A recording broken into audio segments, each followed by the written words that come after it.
Hello friends and welcome back for another episode of Indie Impressions. My name is Nick and today we're going to be checking out In the Greenhouse. This is a first-person exploration game designed for the Game Jolt-sponsored Peace, Love, and Jam competition, which tasks developers with creating games that embody harmony, coexistence, acceptance, and resolution. So the general premise of this one today is we'll be walking around this rather vast-looking landscape and using our laser of harmony and resolution to try and turn all of these plants that seem a little bit sad into much more lively, happy plants. And I thought it would make for a nice framework to discuss some of the methods of using pseudo-characterization, I'm going to call it, I guess, to lead the player psychologically around an environment, which is something that you really probably don't think about it very often, but there's always some method of psychology being employed to cause the player to do one thing or another. And that's kind of one of the really fascinating things about game development in general, is you do have to take on a little bit of psychology to be able to deal with, you know, the various things that you want the player to do to actually have them enjoy the game. And the idea is to do this stuff fairly seamlessly, so they don't even know that it's going on. So in this particular case, we've got a landscape full of wilted plant life that basically doesn't really even need to be interacted with.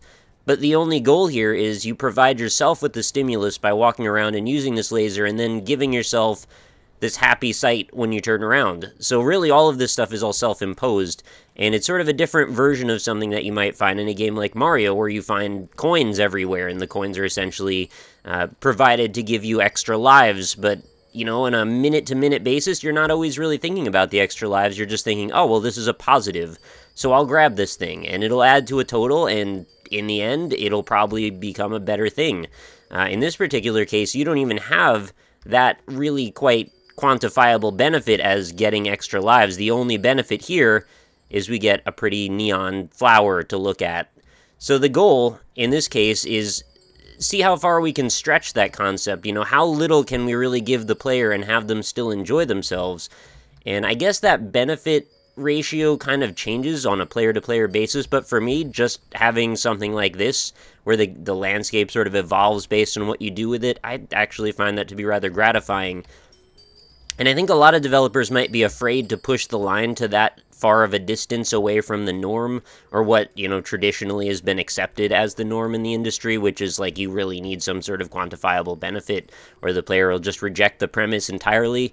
I find this is actually quite fine. I think this works very well.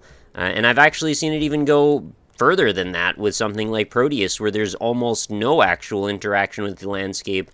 You'll see occasionally a frog will hop around. You can interact with the frog and it'll jump, or you can find a little bit of like some flies or birds or whatever that happens to be there, and they'll kind of move around with you for a second, but really the only thing that's going to change is auditory in those cases. There's maybe a little bit of visual feedback, but it's mostly that you're affecting the sound effects and just having that little hit of something changing visually for you. In this case, you're actually making more of a permanent adjustment to the landscape, and I think that that's actually maybe even a little bit more gratifying for most players.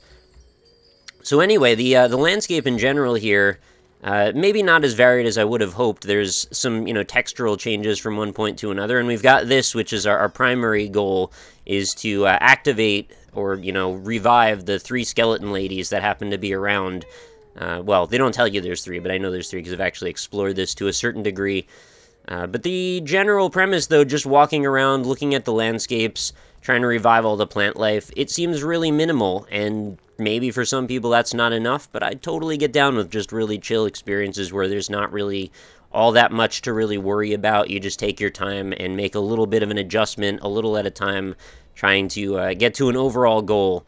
And I guess in the other element to really think about is, like, there's not even an overarching, you know, final moment to this. It just kind of ends when you feel like you've gotten as much out of it as you want to, which for a lot of people might not be enough either. You could, for example, fix every bit of plant life in this entire game world and not actually know that you completed what could be your objective, and I guess it's really up to you to set what your objective is going to be, because there's actually going to be some sea anemones and coral reefs and things down below the water that you may never even notice were there. And maybe for some people, well, since you can't see it, we'll just leave that alone and don't worry about it very much. And the same could be said for the coins in Mario. You know, there's tons and tons of coins you may never need to pick up, and you may never need more than 3 extra lives for the entire game if you're good enough at it. but the fact that it's there just gives you some player choice, and it's sort of a different way to look at the option of characterization. And I know that's maybe stretching the concept a little bit, but I'm looking at this landscape sort of like the main character of this particular game, and the evolution of this landscape is the formation of that character's persona as you go. And I know this is like getting overly psychological, but it's just, I wanted to justify a little bit why I get so into games that are this simple. Because at face value, we're wandering about a just totally psychedelic, crazy landscape. I don't even understand what this texture is. Kind of looks like a graham cracker or like the top of a Pop-Tart or something. And we're just, we're clicking and holding on this laser, and it's making flowers light up, and that's kind of all there is to this. And why would there be something to this concept that is worth, you know, talking about or really elaborating upon? And I think it sort of hits at a base level of something that is much more gratifying than this actually lets on to. And without getting into some of the psychological reasons, well, maybe it just wouldn't be what people want it to be. And, like, feel right here, this is a moment where I'm just activating tons and tons of these flowers, and you can hear all these chimes going off in stereo positional 3D, and you're just kind of having this gestalt moment of, like, oh, this is actually really pretty. Everything's just happening all around me, and it's rather dynamic, and all of these changes are happening because of me. And there's also this layering effect where we've got the sound effect from the music playing when I'm using the laser, and then the chimes happening up on top of that, and then the visual effect of seeing the neon colors come into play. And, well, I guess there could be even a little bit more in the way of feedback if you think about it, because I was sort of imagining when I started this that as I completed each area or lit up all of the things that I needed to find, perhaps the landscape would actually literally change in some way. Maybe the ground would go from being brown and muddy to light pink or light blue or light green or whatever, you know, just something to give us that extra visual feedback. But, you know, this is actually fine as well. And mostly for that reason that I talked about in the macro, where you just get up on top of a mountain, you look back and you go, hey, I did all that. And sometimes that's all you really need as a player to feel good about the whole experience. I mean, honestly, there's not as much going on here as I even would have hoped in total.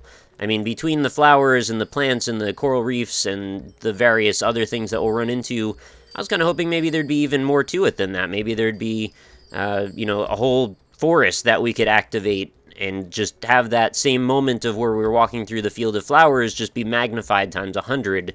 And I think people would find that even more gratifying. Or maybe things would actually dynamically change as we walk around, that there'd be new plants growing in. Or maybe everywhere I shoot this laser, a little bit of the ground is changed over until we actually have just this, like, farming complex where we could actually work and change everything little at a time. And then what if you ended up getting a bunch of your friends involved and you turn this into a whole multiplayer, like, anti-viscera cleanup detail where everything is really happy and not gory and violent?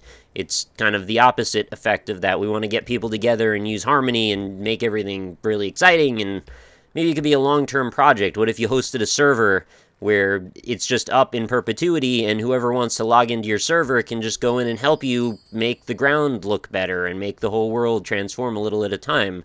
And then you start to add metrics like a percentage completion, or achievements for doing various things, maybe becoming an MVP of this particular zone or world or what have you, and then all of a sudden the community springs up around the concept. It seems really simple at face value, but like I said, there's a lot of different branching paths that the developer can take to elaborate upon something like this, and I think it actually has some really cool, you know, ideas that I think could really go far. As it is right now, this is a pretty fine example of the very beginning of building some infrastructure, something that could be very cool for long term. It's a game that was created in 4 days, so, you know, you can't go too far in terms of criticism. It's not like this is a, you know, many-year project. It's sort of something that the developer wanted to see come to fruition rather quickly, and I believe did an okay job with doing so. Like I said, again, I wish there were a few more landmarks or things like that, or maybe if that I could even swim underwater would be kind of nice, but, you know, whatever. Again, I don't like to be too nitpicky when it comes to things like this. I like to generally look for the positives, and in a way, I guess I could imagine that I'm going through all the indie games that I cover in this series with sort of the same framework that this character does, where, you know, you've got this laser of happiness and harmony, and I want to just find the best in whatever there is that's available. So we've activated another one of the skeleton girls, and we can go and hang out in a rainbow house if we want to. It's not going to probably shelter you very well from a typhoon or anything like that. I really like this little marker, too. It's like, oh, yeah, That's a bone. Really like that graphical image. That's fine. So we've got 2 out of the 3. Oh, there's a little pin over here. Imagine the creatures that would live in a world like this. Maybe there'd be, like, some really sad squirrels that would just be, like, lazily looking for an acorn, and then you shoot them with the laser, and they're like, oh, man, I love to go find acorns now, and I'm gonna go, and I'm gonna also help you enrich the world. Maybe the fact that I have so much of this general happiness oozing from me as a squirrel will mean that I can also contribute, and maybe you'll achieve your goal twice as fast because you've got me also spreading the same wonderful harmony that you are. Look at this. This is actually somewhat of a nice difference that we've made on this world so far. Why don't I see if I can get up to this bridge, and we'll just wander about and see if we can finish things out, because I've kind of gotten most of what I wanted to talk about off my chest. I really wish there were more games in this game jam. This is one that I think really had the potential to produce, like, a lot of things that I would have wanted to cover on the show. But what are you going to do? Can't force people to make games in a short amount of time. Some people feel more, like they resonate to a certain vibe of a particular competition than others. Also, I kind of wish the laser went indefinitely, because I don't know if you can tell, but it looks like it goes on really far, but then when you touch it to something, it, like, doesn't really activate. How do I get up this mountain? I'm not actually sure. It seems like it's too steep in most directions. And I'm sure if I sat here and just kind of pushed my character into the wall, eventually maybe I'd be able to get up to it, but I think that would also be really boring to watch. There's got to be a path somewhere that I can use. I wonder why these day-glow colors, too, because I'm thinking, like, if I'm from the developer's perspective, you're trying to create a framework of a game that has this transformative element. I guess I found the path. Where things start out really drab and then become really active and colorful and dynamic. And when you already start with a ground that's like hot pink Pop-Tart texture, it's like, well, where do you really go from there, right? Also, the skybox is just sort of a double skybox. There's like this box around us, and then there's also the actual sky above it. So it's like we're actually in a world, and then there's another one up above that world, too. So maybe there's a little bit of an eerie quality to this, too. Like, we're inside of a box and we can't quite get out, which then starts to give you a little bit of that Pleasantville syndrome where you're like, wait, why is everything so saccharine sweet? It doesn't make any sense. And there we go. We've activated what I believe to be the last of the skeleton ladies, and she just wants to say, wee. I'm really glad my head doesn't ever do that. That's kind of terrifying. Alright, so let's go over to this other mountain. This bridge, by the way, if you ever had to walk across a bridge like this, probably don't. Pretty scary stuff. If you fell off of this would not end well. And it looks like the final destination is, well, a hot pink love volcano that I'm going to jump into. And it spawns me in the top of the world. We can actually kind of see everything for just a moment from that vantage point before we fall back in to a little pond. So this is actually the very beginning of the game, roughly where we started. And there we go. That's going to be in the greenhouse. Hopefully you guys enjoyed this somewhat psychological look at, well, psychologically informed look anyway, of some of the game design perspectives that I think hopefully developers take into account when they make decisions like the ones that were made in this particular one. You know, how do you lead a player around? Give the player stuff to do. That's kind of it. And whether or not they're largely consequential almost doesn't matter, because as long as you make some kind of lasting impact, well, I think that would be fine. Because, you know, if you thought about it the other way, what if we activated these flowers and then they just vanish, or they stay up for a second and then shrink back away to being dead again? That would really be quite frustrating. You could only make a slight impact on the world for just a moment at a time, and who would want to do that? You want to make lasting difference in things, and I think that's what makes people want to do stuff.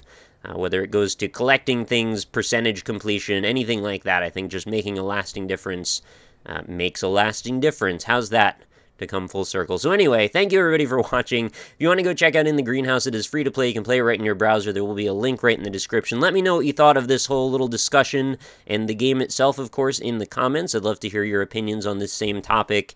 And if you had any particularly interesting gestalts when you were walking around this vibrant world, feel free to let me know on that particular front as well.